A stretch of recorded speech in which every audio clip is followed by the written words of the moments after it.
Hey guys, tonight we start with the silk, sweat, and subtle power games of a concubine in feudal Japan. Imagine being trained your entire life to master the fine art of sex, walking, sighing, and seducing a daimyo with the exact angle of your wrist.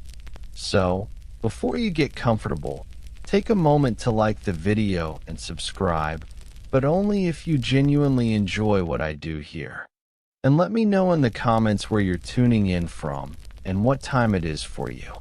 It's always fascinating to see who's joining us from around the world.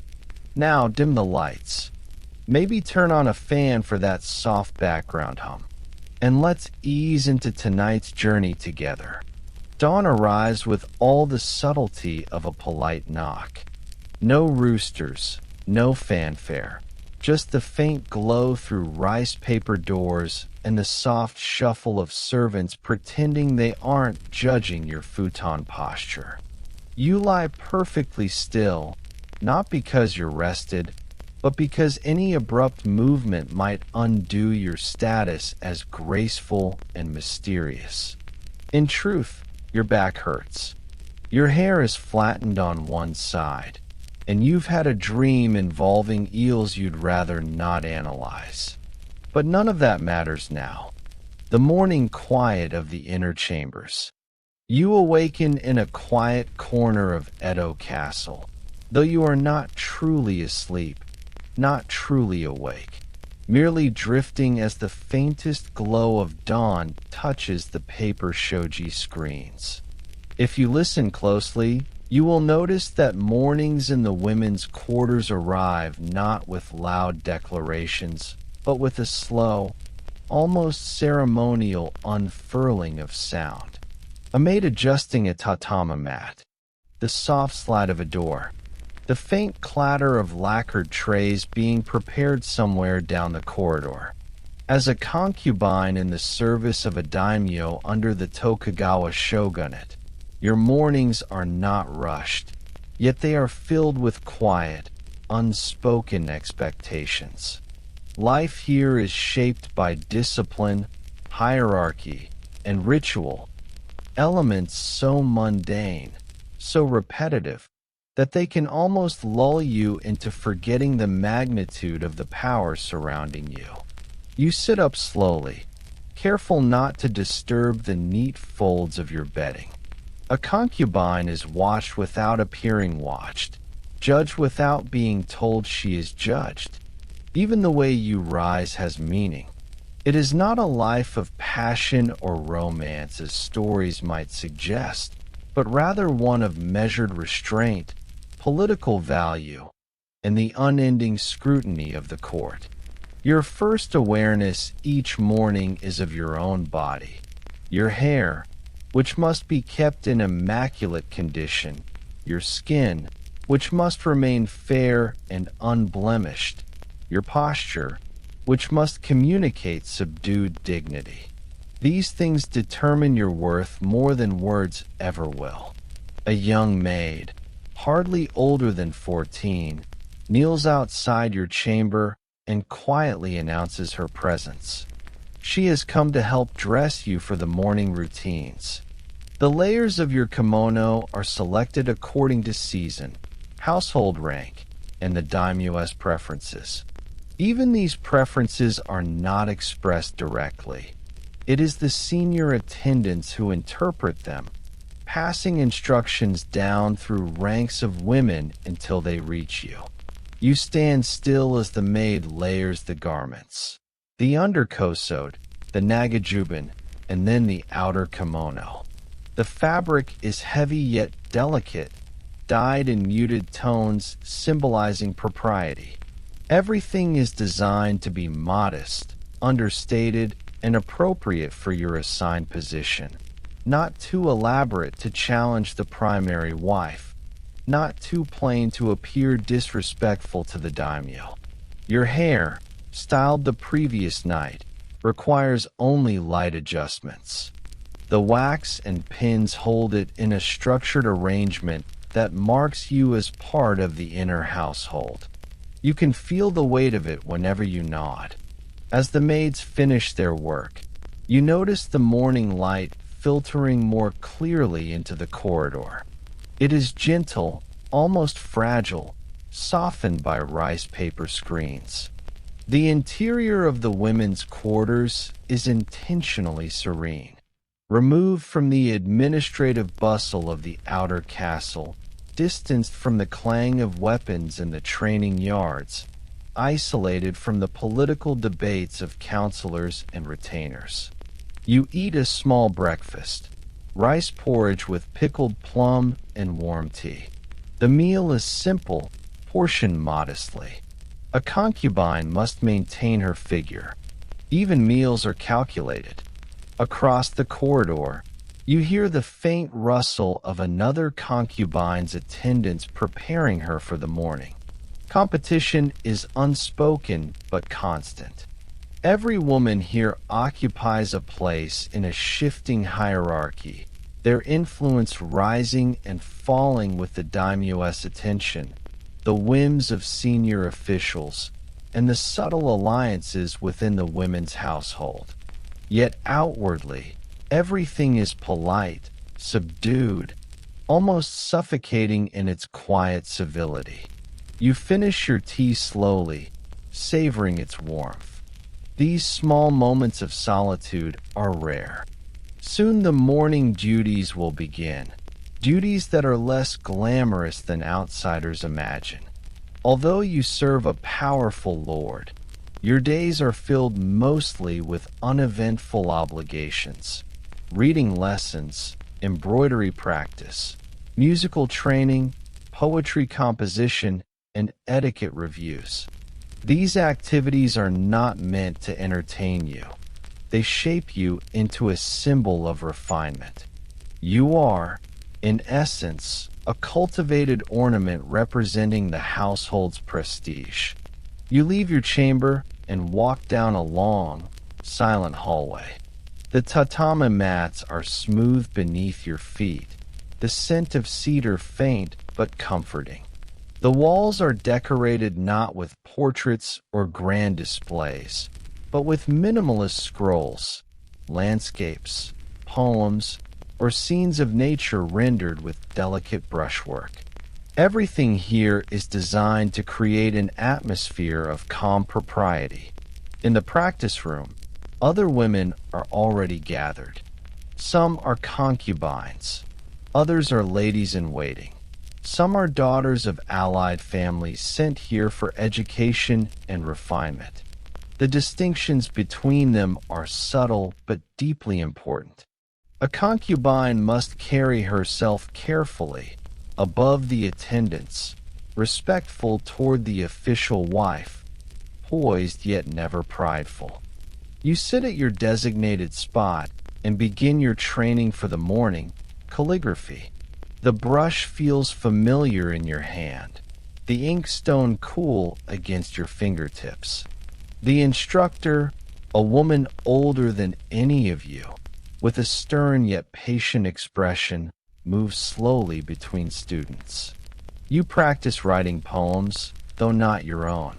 Today's assignment is a classical verse by Ki-no Tsuruyoki, copied over and over again until your strokes match the elegance and restraint expected of a woman of the inner chambers. It is tedious work, yet strangely soothing. Each stroke, each curve, requires slow breathing and steady concentration. The repetition softens the edges of thought, allowing your mind to drift just slightly. Hours pass this way, quietly, predictably. Later, you switch to shamisen practice. The instrument sits lightly in your hands, its strings producing soft, mellow notes that blend into the meditative hum of the room. No one speaks unless spoken to. Conversation is rare, even discouraged unless necessary. The women here learn to communicate through lowered eyes, subtle gestures, and the slightest shift of expression. Silence becomes a kind of language. As the morning lessons conclude, You return to your chamber for a short period of rest. The castle is livelier now. The distant shuffle of servants, the muffled conversations of officials, the echoing footsteps of guards outside the women's wing. Yet all of it feels far away, belonging to a world you are connected to yet not fully part of. A concubine holds a position that is paradoxical, elevated yet constrained, pampered yet powerless, visible yet invisible. You exist at the intersection of privilege and limitation. Most of your value lies in the potential to bear a child, specifically a son.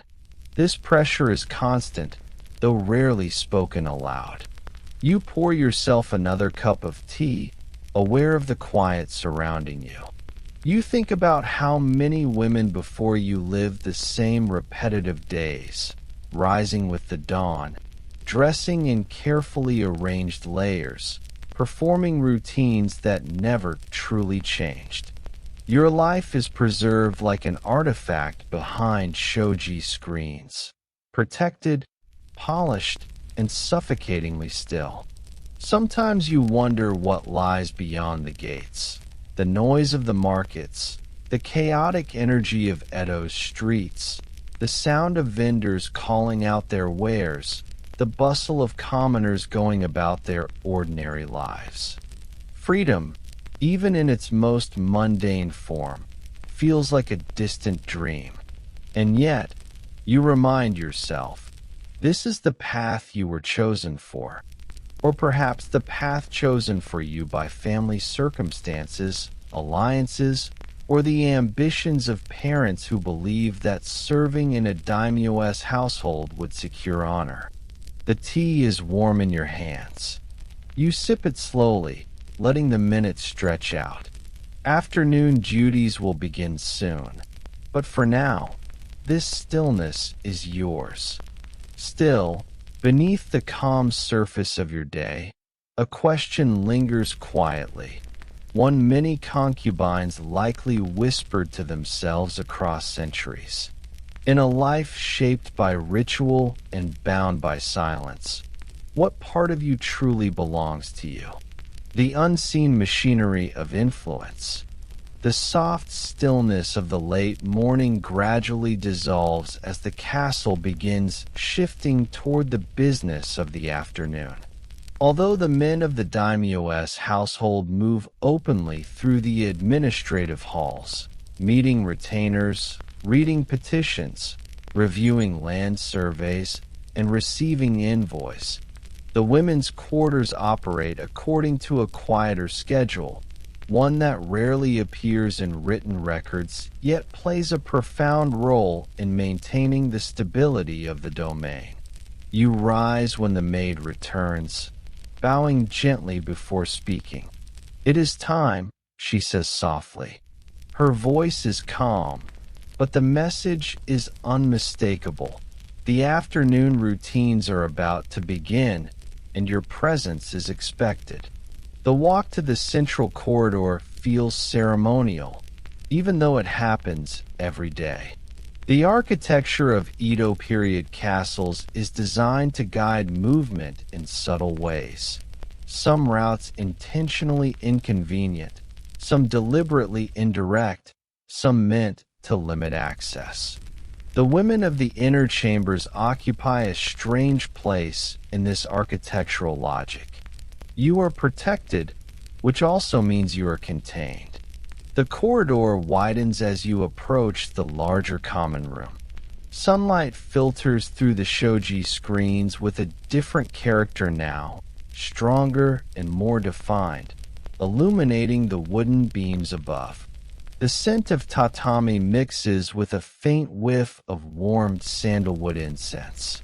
The senior attendant, an older woman named Oneshi, oversees the afternoon gathering. She is not a concubine, but holds a position more influential than many of them, placed here to maintain order, observe behavior, and enforce decorum with a firm but quiet authority. She gestures for everyone to sit in a half-circle arrangement. It is time for conversation training, one of the less physically demanding but mentally draining tasks. Here, the women practice skills necessary for court life, speaking in measured tones, responding with subtlety, offering refined but indirect comments. This exercise is not meant for entertainment. Its purpose is to cultivate delicacy in speech, the kind that prevents offense, reveals nothing unintentionally, and conveys meaning without ever being too explicit. You kneel in your designated place. Your posture must be precise. Back straight, hands resting lightly on your lap, shoulders relaxed but not slouched. The rules of etiquette shape every gesture. Today's topic, selected by Oneshi, is a poem from Hyakunin Isshu, the classical anthology memorized by generations of cultured women. Each participant is asked to interpret the poem's deeper meaning, but the challenge lies not in the poem itself. It lies in how you frame your answer. Speak too directly, and you seem unsophisticated. Speak too vaguely, and you appear unintelligent. Speak with too much emotion, and you draw unwanted attention. Speak too little, and you are forgettable. When your turn comes, you bow slightly and deliver your answer. Your voice is even, your pace calm, your words carefully chosen to express appreciation without overstepping. The other women listen, not necessarily because they care, but because listening itself is part of the ritual. Oneshi nods, neither warmly nor coldly. Approval in the women's quarters is like sunlight through mist, soft, faint, and never fully grasped. After the exercise, you move to the courtyard garden. The garden is enclosed, accessible only to the inner women. It is small but meticulously kept. Mossy stones arranged in quiet harmony, slender pines trimmed with deliberate artistry, a shallow pond reflecting the muted sky. Here, the women practice walking etiquette, another essential skill. Concubines must learn to move gracefully even when carrying layers of heavy silk. You walk slowly along the garden path, careful to keep your steps small, your gaze lowered but attentive, your sleeves arranged to avoid dragging on the ground. The movement is meant to appear effortless, though it is anything but. As you walk, you sense someone watching. It is Lady Tay, the daimyo's primary wife.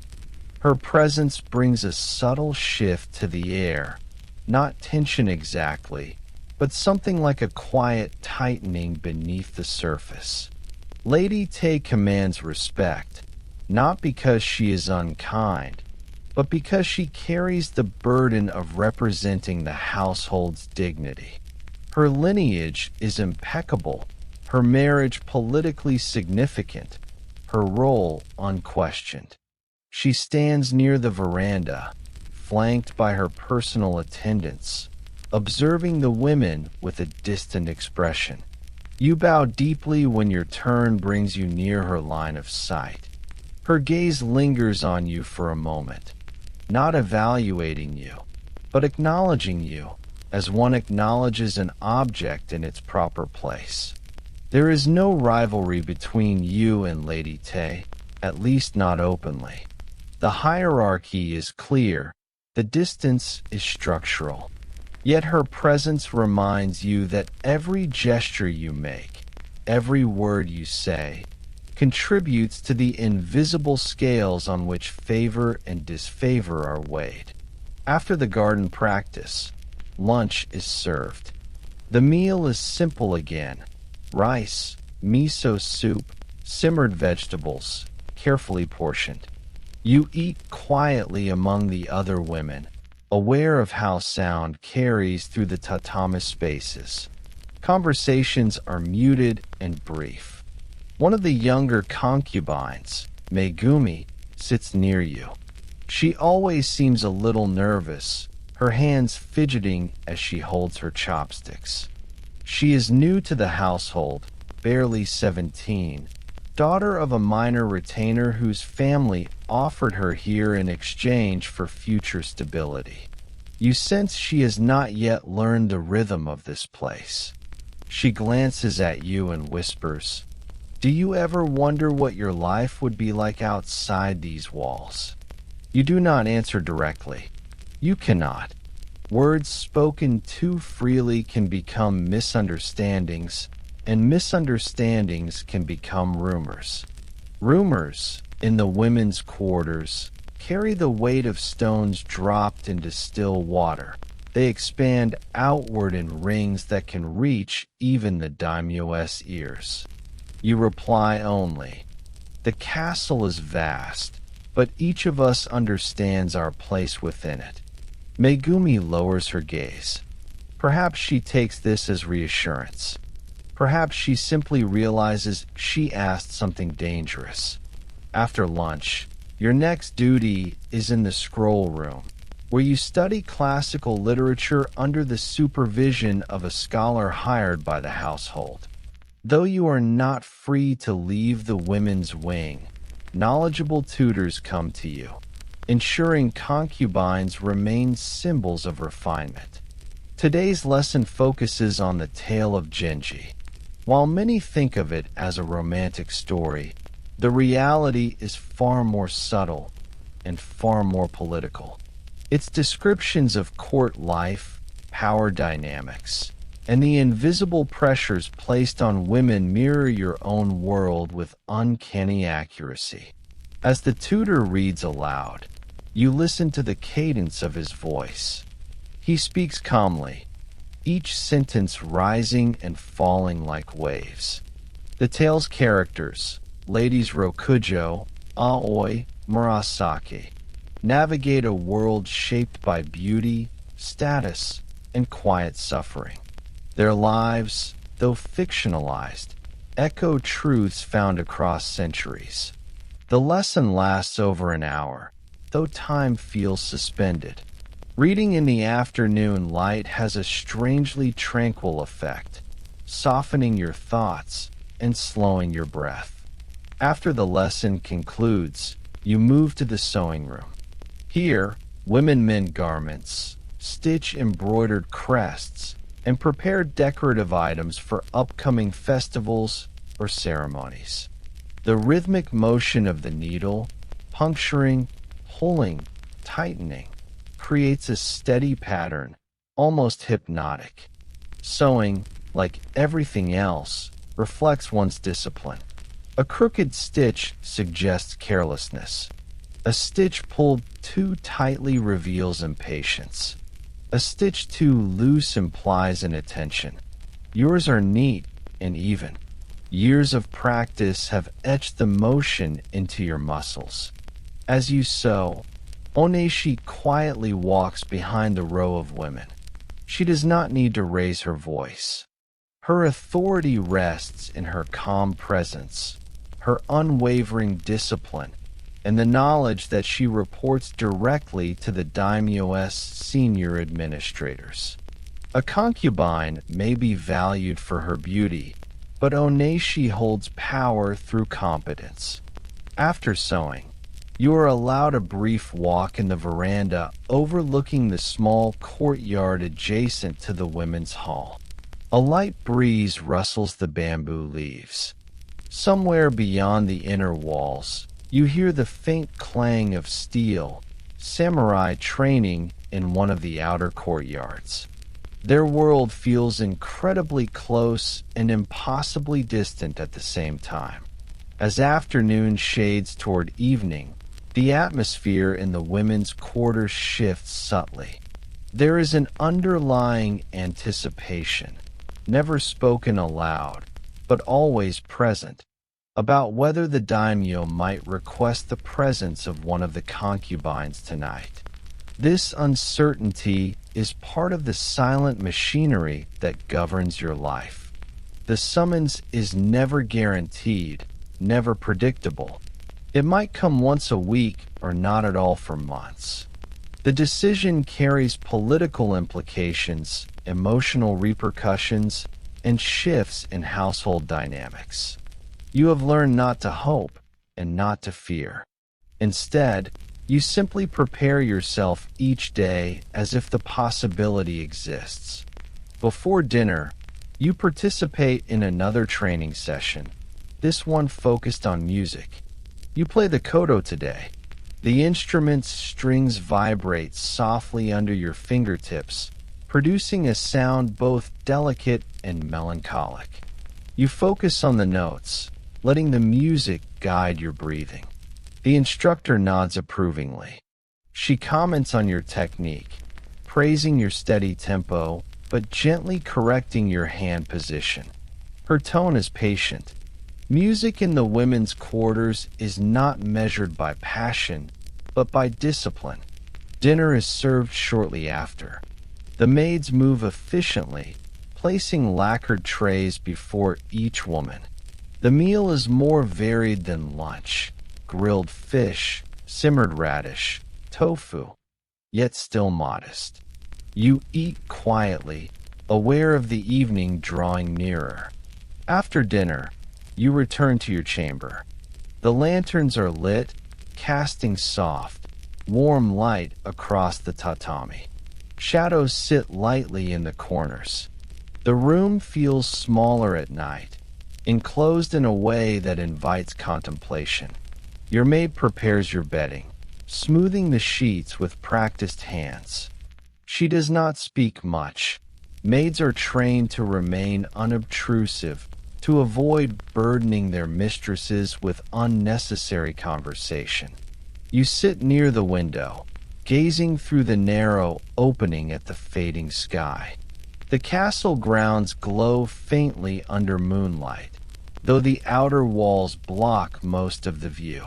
You hear occasional footsteps, guards patrolling, servants finishing their tasks. In the quiet, your thoughts drift. You think about Megumi's question from earlier, about Lady Tei's watchful eyes, about the daimyo, whom you rarely see except during formal events, about the countless small rituals that make up your day. And somewhere beneath all these thoughts, a quieter question emerges, one you try not to dwell on. Does a concubine's life shape who she becomes, or does it slowly erase who she once was? You are still wondering when you hear faint footsteps outside your chamber. You cannot tell whether they belong to a maid delivering an evening message, or an attendant of the daimyo carrying a summons. The footsteps stop. There is a pause, and then a soft knock. But whether it is meant for you, or for another woman entirely, is something you will only know if the door slides open. The night when the lamps burn softly, the soft knock at your chamber door lingers in the air like a delicate thread pulling your attention taut. Evening inside the women's quarters is usually predictable. Lanterns dimming slowly, maids preparing bedding, and faint whispers of servants finishing their tasks. But this knock carries a different weight. It could be for you. It could be for another woman. It could simply be a message about tomorrow's duties. You remain still for a moment, unsure whether to rise. Your maid glances at you, waiting for the subtle gesture that signals her to slide the door. When you finally nod, she moves quietly, gliding across the tatami. She pulls the shoji aside with practiced grace, her expression composed. Standing outside is an older attendant, one of the castle's yunin, the women entrusted with conveying the daimyo while within the inner chambers. She bows gently, her face unreadable.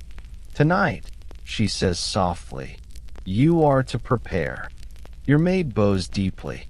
You bow as well, though your mind momentarily drifts into stillness. A summons. You have been called. The Unionin bows again and disappears into the corridor without another word. The message is complete. There is no further explanation, no room for questions, no sense of urgency or excitement. This is protocol, smooth, quiet, controlled. Inside your chamber, the air feels subtly different, heavier yet strangely still. The maid begins to prepare your attire for the evening. The garments you wear for such occasions are not extravagant. They are elegant in a restrained, almost austere way. No bright colors, no elaborate patterns, nothing that would imply arrogance or impropriety. The layers are arranged with ceremonial care. Your hair is adjusted but not fully restyled. A concubine must appear refined, not ostentatious. A hint of fragrance, aloes wood, faint and calming, is brushed lightly onto your sleeves. All of this is done silently. Maids do not speak during preparations for a summons. Their job is simply to serve, not to distract. As they work, your thoughts wander, not toward romance or anticipation, but toward the quiet reality of your life. A concubine's summons is a matter of political gravity, not personal affection. It might reflect shifting alliances within the household, the daimyo's mood, a strategic decision influenced by the senior advisors, or merely the pattern of the household calendar. You do not know which reason applies to tonight, and you do not ask. When you are ready, your maid guides you to the corridor. The path you walk is not the central corridor used during the day. This one is more secluded, dimly lit by lanterns placed at measured intervals. Shadows sit quietly along the corners, and the hush of the castle at night seems to deepen the sound of your own breathing. As you move, the faint murmur of distant guards and servants occasionally reaches your ears. Their footsteps echo in rhythm, slow and predictable. The castle, always so vast during the day, feels intimate at night, as if every sound and movement is magnified. The Unionin returns, leading you with a slow, measured pace. Her steps are soft. Every turn she takes is familiar, though part of you never fully grows used to this particular walk. It carries too much symbolism, too much implication. Eventually, you arrive at the appointed chamber. She gestures for you to wait. You kneel as she slides the door open, bows, and conveys your arrival. You cannot see beyond the threshold. You can only hear the faint, warm sound of a brazier crackling inside. After a pause, she returns and bows again. You may enter. The voice is quiet, but its meaning is iron-bound. You bow deeply, step forward, and enter the room. The meeting behind closed screens. Inside, the chamber is lit by a few oil lamps placed carefully around the room, casting soft shadows across the tatami. The daimyo sits near the center, his posture composed.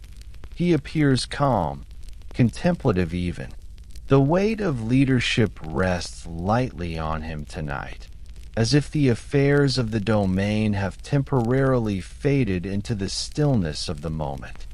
You kneel with quiet grace, bowing deeply until your forehead nearly touches the tatami. Protocol dictates formality above all else. You speak only when spoken to. The daimyo acknowledges you with a nod, though his expression remains neutral. Moments like this are not conversations. They are rituals of presence. For a time, you sit in serene silence. He speaks occasionally about seasonal festivals, the changing weather, or a recently delivered poem from a temple. His tone is mild, conversational, almost gentle. There is no expectation that you contribute meaningfully. Your role is simply to respond when appropriate, to listen with refined attentiveness, to be present. Outside this chamber, decisions are made that alter the course of villages, towns, or alliances. Inside this room, the world seems small. Only shoji screens, warm lamplight, and words spoken so softly that they feel like ripples in a still pond. The night is quiet. When the encounter ends, the Yunyonin returns to escort you back. There is nothing dramatic, nothing rushed. Everything flows with calm inevitability. You bow, rise, and follow her into the corridor. The castle sleeps lightly, its inhabitants each bound to their rituals. You walk without hurrying, without lingering. Your maid is waiting when you return to your chamber. She helps you remove the outer garments, smooths your bedding, lights a small candle, and bows before stepping out. When she leaves, a deep stillness settles. You sit alone for a moment, reflecting on the quiet intricacy of your life. The night feels heavier after a summons, not because of emotion, but because of the invisible consequences such meetings carry. Shifts in internal standing, silent changes in how the attendants treat you, subtle adjustments in how other concubines regard you. The women's quarters are governed by currents more delicate than silk threads. Every gesture, every movement, every small detail can alter your position in ways you may not notice until much later. The morning after, dawn arrives softly, as it always does. Despite the events of the night, your morning routine remains unchanged. This, too, is part of the rhythm of life. Your maid wakes you early. You wash your face with cold water. Your hair is reset. Your kimono is prepared. The day begins with the same predictability as yesterday. When you leave your chamber, you sense the faintest shift in the atmosphere. Some women glance at you longer than usual. Others avoid looking at you at all. Nothing is said. Nothing needs to be said. In these quarters, information moves silently, carried in gestures, glances, and the subtle tilt of one's head. Megumi approaches you later, her movements cautious. "You seem tired," she whispers. You smile gently, offering no explanation. It is neither a lie nor the truth. It is the only appropriate response. Later in the day, you return to calligraphy practice. The ink flows smoothly, your brush moving with familiar precision across the rice paper.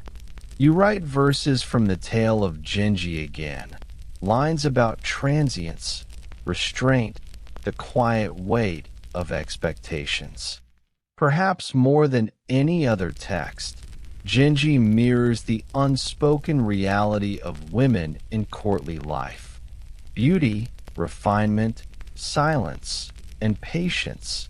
These are virtues cultivated not for personal fulfillment, but for the sake of household dignity. You wonder how many women before you copied these same lines, sitting in similar rooms, breathing the same incense, seeking calm in the stillness of ink. As you work, Oneshi approaches quietly. Her presence beside you is rare. She looks at your writing, nods approvingly, and speaks in a tone softer than usual. You carry yourself well. That is important. It is as close to praise as one receives here. And then she moves on. The rest of the afternoon unfolds in the usual sequence: sewing, literature lessons, music practice, and carefully measured pauses of silence. Yet beneath the routine, you feel a faint undercurrent, subtle, almost imperceptible, of change. This is not the kind of change you can point to. Nothing overt, nothing spoken, simply the quiet hum of shifting perception. In the women's quarters, perception is everything.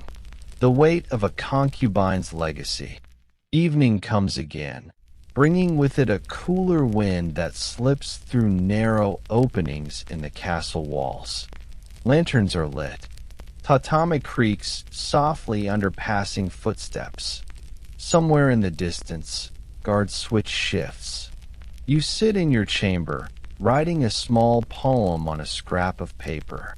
In hidden chambers, the world turns on silent feet. A breath, a whisper, carried by passing lanterns, where even shadows listen. Poetry is one of the few things that feel like your own. It does not elevate you or diminish you. It does not change your standing. It simply exists, quietly, like your thoughts. As you set the brush down, you reflect on your place in this vast, rigid system. A concubine's life is not recorded in official histories. You will not appear in chronicles, temple inscriptions, or political records. Your legacy, if one can call it that, exists only in the subtle ways you influence the household's inner rhythms. Most concubines across centuries lived lives much like yours, quiet, repetitive, structured, and deeply unseen. Their stories dissolved into the tatami and cedar walls, leaving only faint echoes. Yet these unseen lives shaped households, influenced alliances, and sustained the fragile balance of courtly worlds. As the candle flickers beside you, you wonder, if life is measured not by public deeds, but by the quiet endurance of one's role, then have you, in your own small way, already left an imprint on history? The slow passing of seasons in the inner chambers. In the months after that quiet night of your summons, life resumes its familiar rhythm. The castle's inner chambers return to their steady cycle of morning routines, afternoon lessons, and tranquil evenings. Yet, as the seasons change, so too do the subtle currents that shape the lives of the women within these walls. Autumn arrives first, brushing the edges of the garden's maple leaves with shades of russet and gold. The air cools, the tatami grows crisp underfoot, and conversations turn briefly to the harvest festivals held beyond the castle gates.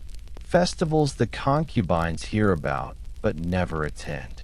Winter follows with its own hush. Snow blankets the rooftops, muffling the world outside. The women gather closer to braziers during evening lessons, their breath visible in the colder corners of the hallways. The inner chambers feel smaller during winter, more enclosed, as if even the air knows the limitations imposed upon its inhabitants. Then spring returns, bringing light rains that patter gently on the veranda. The cherry blossoms bloom in the outer courtyards, visible only from a distance through layers of shoji screens. Their beauty is fleeting, like so many things in the lives of the court women. Through each season, your days remain predictable, but your standing shifts, sometimes rising, sometimes falling, always in response to forces you cannot see and decisions you cannot influence. The nature of your relationship with the daimyo changes as well. Some months you are summoned more frequently than others, sometimes not at all. No pattern reveals itself, and you learn not to search for meaning in the ebb and flow of attention. In time, You begin to understand that a concubine's life is not defined by dramatic events. It is defined by repetition, by endurance, by learning to find stillness within confinement. Whispers of change in the women's quarters. As the years pass, new women arrive in the inner chambers, some daughters of allied families, some offered by retainers seeking favor, some gifted by powerful clans as diplomatic gestures. Each arrival shifts the balance ever so slightly. Hierarchies adjust. Alliances form quietly. Resentments grow silently. Megumi, once timid and unsure, becomes more confident. Her calligraphy improves. Her posture straightens. She learns to lower her gaze without shrinking her presence, a subtle skill few master. Her friendship with you deepens, though even friendships here exist within careful boundaries. Lady Tay, the daimyo's wife, retains her position with unwavering grace. She rarely speaks to the concubines, yet her silent influence shapes the atmosphere of the women's quarters. Her posture, her expressions, her reactions, all carry weight. Oneshi, the senior attendant, grows slower with age, though her authority remains intact. Her voice becomes softer, but her gaze sharpens. She knows every woman's habits, strengths, and weaknesses. Nothing escapes her attention. You, too, begin to change in ways you do not immediately notice. Your movements become more measured. Your voice becomes softer.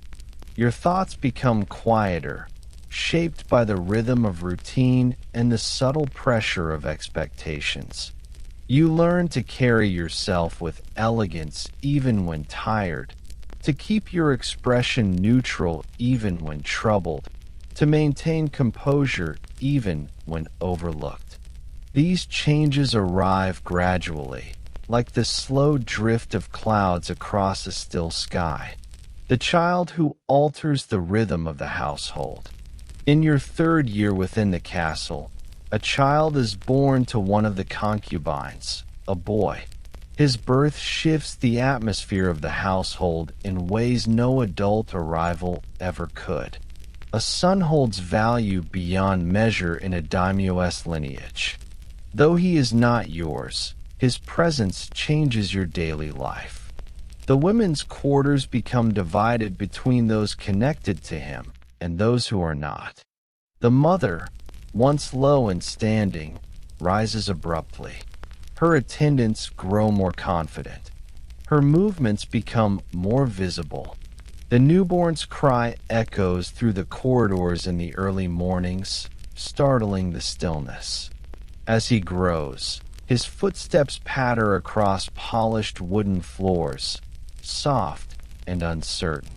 The older women watch him with complex expressions: admiration, longing, pride, envy. You see him occasionally in the garden, held in his nurse's arms or toddling near the veranda under strict supervision. His laughter brings a warmth the chambers rarely experience. Yet his presence also reminds you of the purpose the world has assigned to women in your position, a purpose not all concubines fulfill. Some nights, as you prepare for sleep, you wonder whether bearing a child would have changed your life, your influence, your sense of purpose. You wonder whether you would want such change at all. But then you remind yourself that in this world, want and reality rarely align. A concubine is not granted the luxury of shaping her own destiny. The slow fading of influence. Years continue to pass, and you begin to see signs of your own gradual shift toward the background of the household. It happens quietly, almost imperceptibly at first. You are summoned less frequently. Oneshi's corrections during lessons soften. as if she no longer expects you to rise further in standing. Younger concubines receive more attention, whether for their novelty or their potential. The daimyo ages as well. His footsteps grow slower. His meetings with advisors become longer. Affairs of the domain take precedence over the delicate politics of the women's chambers. With time, you begin to settle into a different rhythm, one not defined by anticipation, but by acceptance. Yet this acceptance does not bring sadness. It brings clarity. You realize that your value in the household was never truly about beauty or youth. It was about presence, discipline, and the quiet stability you offered. You were one of many threads woven into the fabric of the castle's inner life, important in your own moment, yet never meant to stand out alone. You begin to take quiet pride in your calligraphy. Your stitches become finer. Your poems grow more reflective. You teach younger women how to hold a brush properly, how to sit with dignity, how to remain composed even in uncertainty. Influence, you discover, does not always come from the top of a hierarchy. It often comes from the quiet guidance one offers over time, the rare permission to leave the women's chambers. One spring morning, years after your arrival, you are granted a rare privilege: permission to walk in the outer garden with a small group of attendants. The reason is ceremonial. An upcoming festival requires that the women prepare offerings, and senior concubines are allowed to oversee the selection of certain flowers. For the first time in years, you walk beyond the screens and corridors that once defined your world. The air outside is fresh, carrying the scent of wisteria and damp earth. You hear the distant sounds of the castle's outer life: samurai training with wooden swords, merchants delivering goods, servants shouting instructions, the occasional neigh of horses in the stables. You realize how much of the world you have not seen, how much of it you were never meant to see. Yet you appreciate this moment for what it is: a glimpse, small but real, of life beyond the women's quarters. You do not yearn for freedom the way a younger version of yourself might have. Instead, you feel gratitude for the chance to see something different, even briefly. When you return inside, the air feels familiar again. The scent of incense greets you. The soft whisper of shoji screens sliding shut marks your re-entry into your world. Your steps instinctively adjust to the quieter pace of the inner chambers. You are home again, not because you chose it, but because you have accepted it. The last years in the inner chambers. Time softens everything, even ambition. In your later years, you become one of the quiet pillars of the women's quarters. Younger concubines look to you for guidance. Maids treat you with a gentle reverence.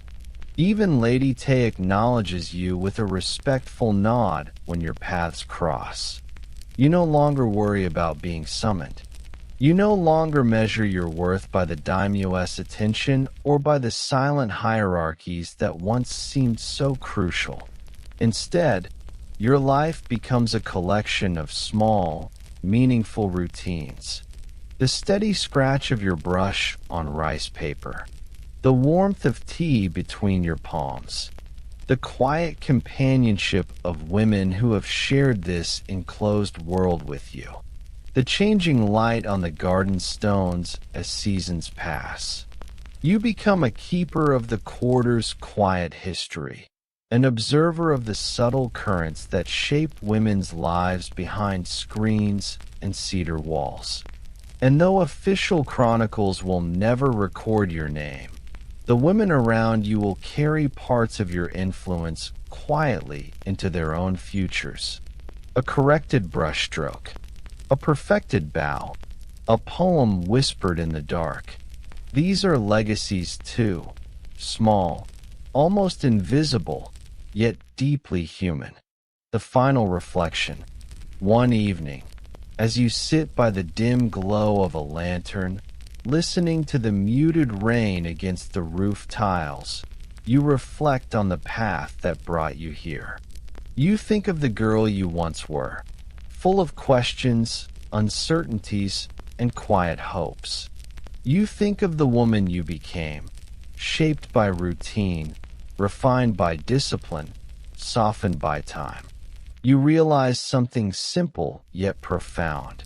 A concubine's life is not defined by romance or tragedy, but by endurance, adaptation, and the quiet strength required to remain composed in a world that leaves little room for personal desire. You close your eyes, listening to the rain, feeling the years quietly settle around you like folded silk. And you wonder gently, if history never remembers your name, does it still remember the quiet lives that held its foundations together? The question drifts softly through the room, fading into the hum of rain, unanswered, yet deeply felt. A bureaucrat's morning on the Sankin Kotai Road. You begin your day not in a palace or a grand office, but in a small administrative lodging house along the Nakasindo Road, one of the many travel routes that weave through the Japanese archipelago during the Tokugawa shogunate. Despite the grand image most people have of samurai rule, the backbone of this era is not forged from swords or battles. It is shaped from rice. Rice is currency. Rice is tax. Rice is power. And you, a mid-level rice tax collector serving under the Daikan, regional magistrate, live your life within this quiet, repetitive system, traveling from village to village, measuring harvests, updating ledgers, and ensuring the strict expectations of the shogunate are fulfilled. Your morning begins before sunrise. The inn is cold, its thin walls doing little to keep out the chill creeping across the countryside. You rise from your futon, roll it neatly, and begin preparing for the day. The uniform of your station is modest, a dark kimono, a short jacket, and a pair of travel-worn straw sandals. A sword hangs at your side, not because you expect danger, but because your status as a samurai, even a low-ranking bureaucratic one, requires it. On a small tray, a servant places a simple breakfast of rice, pickled radish, and warm tea. You eat quietly, savoring the stillness. Outside, the world is just waking. A rooster calls somewhere in the distance. The faint sound of a farmer chopping firewood echoes through the morning air. A few merchants shuffle along the road, beginning their long journeys toward Edo or Osaka. Once finished, you pack your writing tools, brush, inkstone, ledger book, and a collection of tally markers used to record village quotas. You also carry a wooden measuring box called a masu, essential for determining rice volumes accurately. These tools are your true weapons, more powerful than any blade you carry. With them, entire villages can fall into debt or rise into favor. Your assistant, a young clerk named Shintaro, waits outside with a horse loaded with documents and supplies. He bows deeply when he sees you. His posture is eager, his eyes bright with youth. He has only been in service for 2 years, still learning the nuances of rural taxation. Today we reach Kawamata village, sir, he says softly. They completed their harvest last week. You nod. The timing aligns with your records. Kawamata is known for producing consistent yields, neither exceptionally prosperous nor particularly poor.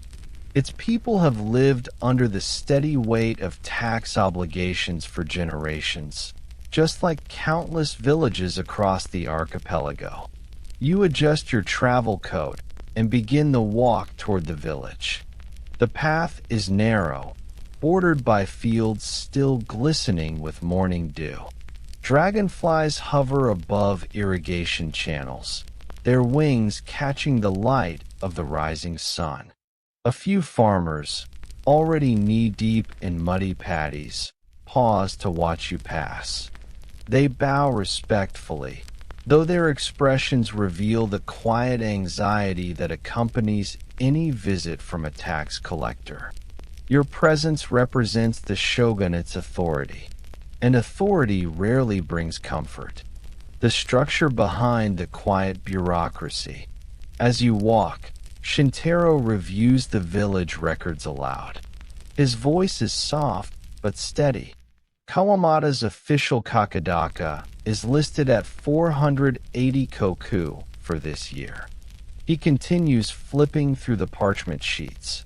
The Daikin has instructed us to reassess their actual yield, as last year's numbers were slightly lower than expected.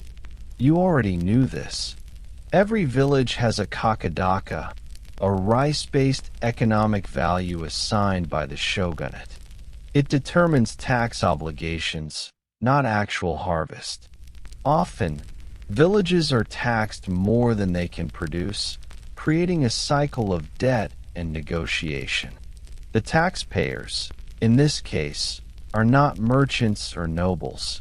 They are farmers, commoners whose hands are rough from labor, whose lives depend entirely on the land. They bear the weight of the nation's economic stability.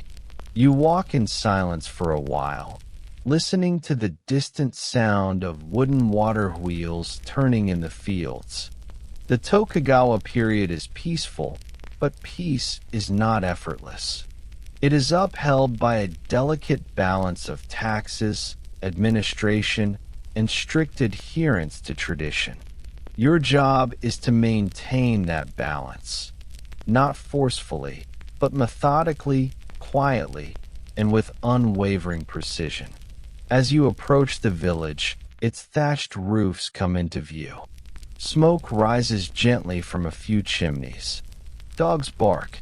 Children run barefoot along the dirt paths until they notice you and scatter behind storage sheds.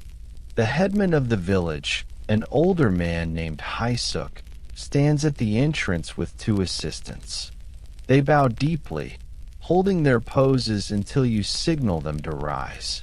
"Honored sir," Haisuk says, "we have prepared the harvest records as instructed. The village granary is ready for inspection." His voice is respectful, but his eyes hint at worry.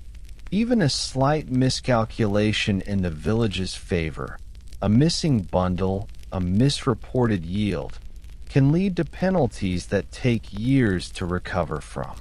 You greet him calmly, your tone measured and neutral. "Very well. Let us begin with the granary. Measuring more than rice." The village granary is a large structure raised on wooden stilts to protect its contents from moisture and pests. As you enter, a cool wave of air brushes your face. Rows of rice bundles, comb and waradako, are stacked in neat, carefully tied columns. The smell is earthy and warm. Your job is not simply to look. It is to measure. Shintaro takes out the masu while you open your ledger. The villagers watch silently as you begin the slow, repetitive process of sampling rice from different bundles, pouring it into the wooden box, leveling it with a flat stick, and recording the volume. Each measurement must be exact. Each bundle must be verified.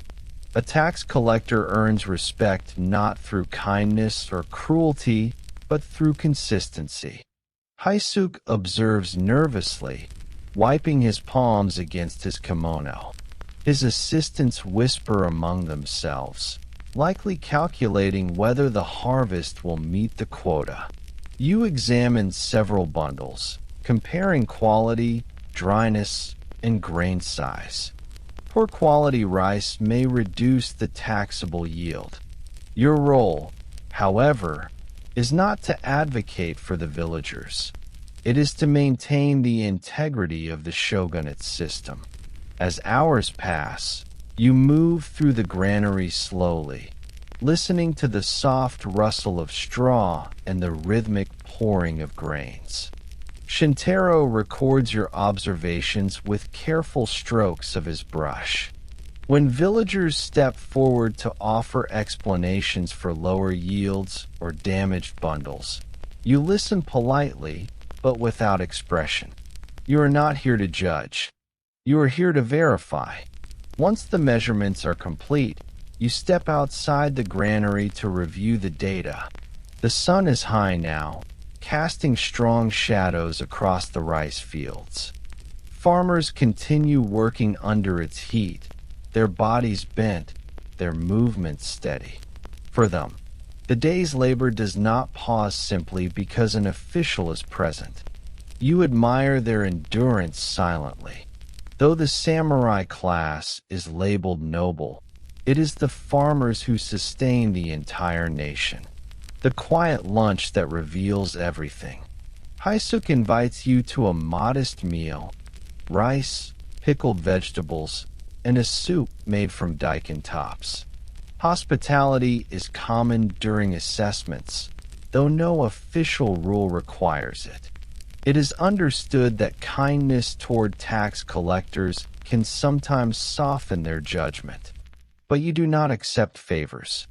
You have learned that even a single, well-intentioned gesture can blur the clarity of your duty. Instead, you sit with the headman and his assistants in the village meeting hall, discussing the year's rainfall, the irrigation channels, and the condition of the soil. Haisuk speaks with a tone worn by years of negotiation. We lost part of the early harvest to floods, he explains. The retaining walls broke during the spring storms. The villagers rebuilt them, but the damage set us back. You listen carefully, but maintain a neutral expression. These circumstances are unfortunate, but natural disasters do not automatically reduce tax obligations. Those decisions must be made by higher officials. What about the second harvest? You ask. Haisuk hesitates. Improved, but still lower than expected. We worry. He pauses, choosing his words cautiously. We worry the quota may be higher than we can sustain. You nod. He knows you cannot change the quota, but saying the concern aloud is his way of preserving his dignity, his attempt to advocate for his people within the limits of his power. After lunch, you walk through the village, observing the homes, fields, and storage sheds. Some roofs show signs of recent repair. Irrigation channels are functional but strained. The soil near the paddies feels dry for this time of year. These details matter, not for today's assessment, but for next year's projections. A good tax collector notices more than rice. He notices the quiet story a village tells through its ware, its tools, and the posture of its people, the ledger and the weight of the numbers. By late afternoon, you and Shintaro sit beneath a small open shelter while villagers finish their work for the day. You compare the measured yield with the expected kakadaka, calculating discrepancies. The numbers paint a familiar picture: shortfall. Not dramatic, not catastrophic, but enough to place the village at the edge of difficulty. Shintaro looks at you with uncertainty.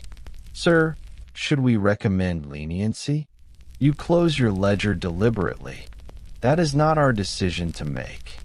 He nods, though you see disappointment in his eyes. Youth often believes that fairness should accompany duty. Age learns that fairness, in bureaucracies, is a luxury rarely afforded. You rise and call for Haisuk. The inspection is complete, you say. He bows deeply without asking for the result. He already knows. You hand him a formal notice confirming your visit and the recorded yields. An official decision will come later from administrators far above your station. As he receives the parchment, his hands tremble slightly. "Thank you for your diligence, honored sir," he says, though the gratitude is heavy with worry. You step away, allowing him a moment to breathe. The path back to the road. As evening approaches, you and Shintaro pack your tools and begin the walk back toward the lodging house.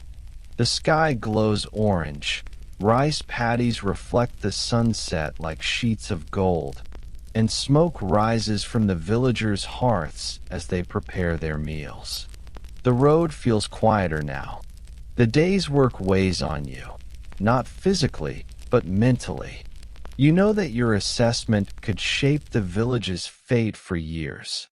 The shogunate does not take shortages lightly. Debt is a heavy burden for farmers. Sometimes it takes generations to repay. Yet this is the system you serve. A system designed to keep peace through structure, order, and unwavering routine. As you walk, Shintaro asks quietly, "Do you ever feel the burden of our work, sir?" You do not answer immediately. Instead, you look toward the fields, stretching endlessly, cultivated by hands that will never see the inside of a castle, never hold a sword, never step beyond their village boundaries. Finally, you speak. "Our burden," you say softly, "is to record. Theirs is to endure." Shintaro nods, absorbing the weight of your words.